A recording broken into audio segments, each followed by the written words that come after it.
थोड़े पटाखे और थोड़े फूल जो आपने मुझे पहनाए हैं, मेरे हिसाब से 23 तारीख के लिए अगर रखे तो इंशाल्लाह वो सब काम में आने वाले हैं। मैं आप लोगों को मेरे कायद बैरिस्टर असदुद्दीन अवैसी साहब की तरफ से एक पैगाम लेकर आया हूँ। एक अदबन आप लोगों से गुजारिश करने के लिए आया हूँ कि इतने सालों तक हमने अहले गैरों की इस तरह की महफिलें सजाई है और इन महफिलों का नतीजा क्या हुआ है ये आप अच्छी तरह देख सकते हैं। मैं सबसे पहले तो गुजरात की आवाम को मुबारकबाद देता हूँ, वो इस बात के लिए कि आप ही के राज्य ने 2 लोगों को दिल्ली भिजाया जिनकी वजह से आज पेट्रोल का रेट 100 रुपये हो गया है। लेकिन आज इन मुद्दों के ऊपर कोई बात करने के लिए तैयार नहीं है, इन मुद्दों के बारे में कोई चर्चा करने के लिए तैयार नहीं है। चुनाव का वक्त आया और चुनाव का वक्त आते ही ये समझ लो कि ये कौम जाएगी कहाँ, ये आवाम जाएगी कहाँ। यहाँ पे तो 2 ही खिलाड़ी मैदान में उतरा करते हैं, तीसरे को मौका ही नहीं मिलता। कभी वो बैठते पंजे वाले तो कभी भाजपा वाले बैठते। अगले महीने अभी अभी हमारी मीडिया की एक बहन ने मुझसे सवाल किया कि गुजरात के अंदर तीसरी राजनीतिक पार्टी कभी पनपी नहीं, कभी आवाम ने उसे कबूल नहीं किया, यहाँ पर तीसरी पार्टी के लिए जगह नहीं मिलती है। मैंने उसे जवाब दिया, इससे पहले जितनी भी कोशिशें हुई होगी, जितने भी मैदान में उतरे होंगे, वो सब कमजोर खिलाड़ी थे। अब अल्हम्दुलिल्लाह मजलिस इत्तेहादुल मुस्लिमीन आपके बीच में आई। हमें अच्छी तरह से वो हुनर आ गया है, हमें अच्छी तरह से ये समझ में आ गया है कि इख्तिदार पर कैसा बैठा जाता है। और इसकी जिंदा मिसाल आपका भाई, आपका बेटा जो आपके सामने खड़ा है।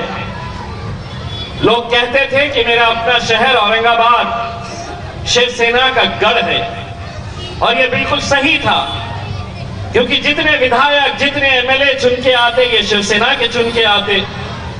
मेरे अपने शहर औरंगाबाद में 20 साल से लगातार शिवसेना का सांसद, मेंबर ऑफ पार्लियामेंट लगातार 20 सालों से चुनकर आता था। हम वोट वालों ने वही इल्जाम लगाया जो आज की अपनी आपकी गलियों के अंदर आप लोगों को समझाने बुझाने का काम कर रहे हैं कि ये जो मजलिस आई है, इससे सिर्फ वोट कटने वाला है, वो जीतेंगे नहीं, किसी को जिताने के लिए आए हैं, किसी को हराने के लिए आए हैं। यही बातें, यही इल्जाम 2 साल पहले हमारे ऊपर भी लगाए जाते थे। हम जब औरंगाबाद में इलेक्शन लड़ने का फैसला किए तो कांग्रेस के शरद पवार साहब की राष्ट्रवादी कांग्रेस की पार्टी के बड़े बड़े दिग्गज नेता औरंगाबाद में आए और उन्होंने यही कहा कि अब तो शिवसेना का जीत बहुत पक्की हो चुकी है, क्योंकि एमआईएम आई है, वो सिर्फ वोट काटेगी। हमारी आवाम को हमने एक बात समझाए कि इतने सालों तक तुम वोट किसको देते थे, कौन जीत कर आता था। वो लोगों ने हमें जवाब दिया कि हम कांग्रेस को वोट देते थे, लेकिन जीतती थी शिवसेना 20 साल लगातार। तब हमने जाकर उनसे कहा, कांग्रेस वालों से, कि अब तुम्हें जीता कैसे जाता है। हमने 20 साल तुम्हें मौका दिए, लेकिन तुम जीत नहीं पाए। अब अल्हम्दुलिल्लाह हम तुम्हें बताएंगे कि जीता कैसे जाता है। और नतीजा ये हुआ कि 20 साल के शिवसेना के सांसद को, 20 साल जिस शहर के अंदर शिवसेना का झंडा लहराता था, उस झंडे को हमने उखाड़ फेंका और वहां पे मजलिस इत्तेहादुल मुस्लिमीन का झंडा हमने गाड़ा है। अगर हम ये औरंगाबाद में कर सकते हैं तो मेरे नौजवानों, बुजुर्गों, साथियों, ये हम अहमदाबाद में भी कर सकते हैं। और सिर्फ अहमदाबाद में ही नहीं, बल्कि इस मुल्क के अंदर कई सारी ऐसी कॉन्स्टिट्यूएंसीज हैं कि जहां से आपका नुमाइंदा लोकसभा में जा सकता है, असेंबली के अंदर जा सकता है, लेकिन नहीं, वो समझते हैं कि ये जो कौम है ये कभी एक जगह पे आ नहीं सकती, एक ताकत बनकर खड़े नहीं रह सकती। इन्हें बांटना बहुत आसान काम है, इन्हें बिखेरना बहुत आसानी से किया जा सकता है। और हकीकत है कि पिछले 20-25 सालों का इतिहास निकाल कर देखिए, गुजरात की आवाम को सोचना चाहिए कि क्या वजह है कि तुम्हारे इस राज्य से एक भी तुम्हारा नुमाइंदा, हमारा नुमाइंदा लोकसभा के अंदर नहीं है। क्यों नहीं है? कभी सोचा है? नहीं, हम तो सेक्युलरिज्म का ठेका लेके रखे हैं। हम कैसा देंगे मजलिस को?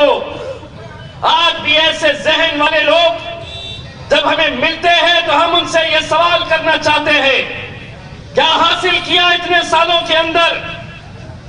क्या वजह है कि आज इन गरीब बस्तियां अगर किसी की है तो हमारी है। इन इलाकों के अंदर स्कूल नहीं मिलेंगे, पुलिस स्टेशन मिलेंगे। क्या वजह है कि हमारी बच्चियां आज तालीम हासिल करना चाहती है लेकिन उन्हें तालीम से दूर रखा जा रहा है? कभी सोचिए इस बारे में, उन बच्चों के, छोटे छोटे बच्चों के मुस्तकबिल के बारे में सोचिए। बहुत आसान होता है इलेक्शन में लोगों को खरीदा जाता है, ये सच्चाई है, ये हकीकत है हर शहर की और खुसूसन हमारी बस्तियों की ये सच्चाई है। हमारे ही अपने लोग आएंगे, यहां पर धंधा किया जाता है, इस कौम का बेचा जाता है आपको। ये सच्चाई है, इसीलिए मैं कहता हूं कि इस मुल्क के अंदर अगर मुसलमानों की क़यादत खत्म हुई है, हर 5 साल के अंदर आबादी तो बढ़ रही है, लेकिन किसी जमाने में इस लोकसभा के अंदर आपके 35 एमपीज हुआ करते थे। हर एक की आबादी बढ़ रही, उनकी नुमाइंदगी भी बढ़ रही। सिर्फ एक ऐसी ये कौम है, आबादी तो बढ़ रही, लेकिन विधानसभा के अंदर, चाहे वो गुजरात हो, महाराष्ट्र हो, दिल्ली हो, उत्तर प्रदेश हो या लोकसभा हो, हर 5 साल के बाद आपकी नुमाइंदगी ये नौजवानों के अंदर खत्म होती जा रही है। और इसके लिए कौन जिम्मेदार है? कभी सोचिए। आप कहेंगे कि नहीं, इसके लिए कौन जिम्मेदार है? बात कड़वी है मेरे भाइयों, लेकिन सच्ची है। एक बार इस बात के ऊपर गौर करना कि अगर आज इस मुल्क के अंदर हमारी क़यादत खत्म हुई है तो इसके लिए कोई गैर जिम्मेदार नहीं है। मुसलमानों को इस मुल्क के अंदर हमेशा मुसलमानों ने ही हराया है, ये सच्चाई है। कितनी गुलामी करेंगे? क्या ये समझते हैं कि ये तो जागीर है, ये रबर स्टैंप है, अगर हम लड़ेंगे नहीं तो जीतेंगे कैसे? आज अगर इस मुल्क के अंदर कांग्रेस लड़ सकती है, भारतीय जनता पार्टी लड़ सकती है, शिवसेना लड़ सकती है, समाजवादी पार्टी लड़ सकती है, सारी तकलीफ मजलिस से क्यों है? क्यों है मजलिस से इतनी तकलीफ? क्या हम अपनी क़यादत नहीं खड़े करना चाहेंगे? क्या हमारी आवाज ऐवानों तक नहीं पहुंचना चाहिए? क्या हमारी माएं और बहनों को अपने बच्चों के मुस्तकबिल के बारे में नहीं सोचना है? लेकिन नहीं, अभी एक दिन बचा है, कल 5 बजे ये सभा खत्म हो जाएगी। हम मेहमान बन के आए हैं आपके बीच, हम आपको खुदाफिज कह के अपने अपने घर, अपने अपने राज्य चले जाएंगे। लेकिन ये जिम्मेदारी आपकी है, क्योंकि कल 5 बजे और इलेक्शन के दिन तक कैसे कैसे खेल खेले जाने वाले हैं।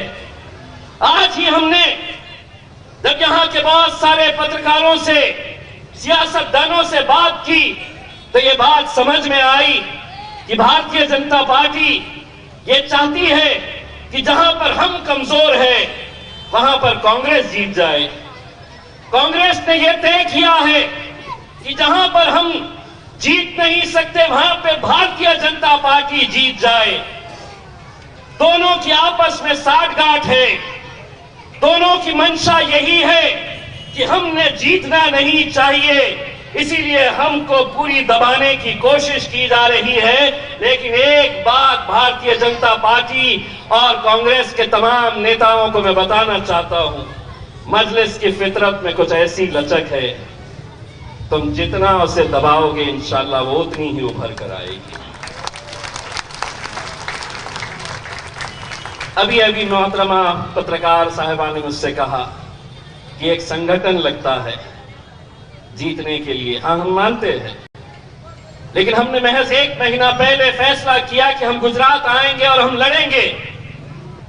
इसलिए लड़ेंगे कि हर रोज हम गुजरात के नौजवानों को हैदराबाद के दारुस्सलाम के अंदर देखते और वो यही इल्तिजा करते, कितने उलमाए किराम वहां पर पहुंचते और यही इसरार करते कि आप गुजरात आइए। असद साहब ने कहा कि इम्तियाज तुम जाओ और जाकर देखो गुजरात के अंदर क्या हाल है, कैसा माहौल है। महज 20-25 दिन पहले हम यहां पर आए, पहली मर्तबा गुजरात के अंदर कदम रखा। मैं और वारिस पठान नौजवानों से मिले, बुजुर्गों से मिले, सबसे मिलने के बाद उस रात असद साहब को मैंने फोन करके ये कहा कि असद भाई, आपके प्रोग्राम कहीं पर भी होंगे, अब एक बात तय है कि कुछ दिन तो गुजरात में गुजारना है इंशाअल्लाह। यह आपकी मोहब्बत है मेरे भाइयों, जिसकी वजह से हम यहां पर आए हैं। जीत और हार लगी रहेगी, कोई जीतेगा कोई हारेगा, लेकिन क्या यह आप लोगों की जिम्मेदारी नहीं है? क्या 23 तारीख के दिन जब नतीजे आएंगे तो आपका ये बेटा, आपका भाई महाराष्ट्र के अंदर जब ये नतीजे सुनाए जाएंगे कि अहमदाबाद के अंदर मजलिस की इतनी सीटें निकली है, तो हमारा भी सीना फख्र से चौड़ा होना चाहिए कि मैं अपने भाई के बीच गया था और इत्तेहाद की भीख मांगा था, उसी भीख के अंदर आप लोगों ने ये इत्तेहाद के जरिए यहां पर मजलिस की जीत दिलाई है। क्या ये सच्चाई नहीं है कि आज ऐवान के अंदर, आज पार्लियामेंट के अंदर जब आप असदुद्दीन अवैसी साहब को देखते हैं, क्या कभी ये एहसास नहीं होता है कि 550 का यह ऐवान है, 550 एमपीज वहां पर बैठते हैं, लेकिन ट्रिपल तलाक का मुद्दा हो तो उम्मीद यह की जाती है कि असद साहब क्या कह रहे, सीए एनआरसी की बात हो तो उम्मीद अपने उन नुमाइंदों से नहीं करते जिन्हें आपने वोट देकर वहां पर भेजा है। उम्मीद करते हैं कि असद साहब क्या कहेंगे। सारी दुनिया ने देखा असद साहब ने जब उस दिन सीए एनआरसी का बिल लाया गया, तब उन्होंने सामने नरेंद्र मोदी साहब बैठे, अमित शाह साहब सामने बैठे, असदुद्दीन अवैसी साहब खड़े रहते हैं और आंखों में आंखें डालकर वो बिल की क्या हैसियत है खाड़ के फेंकते हैं और उनके मुंह पर फेंक मारते हैं।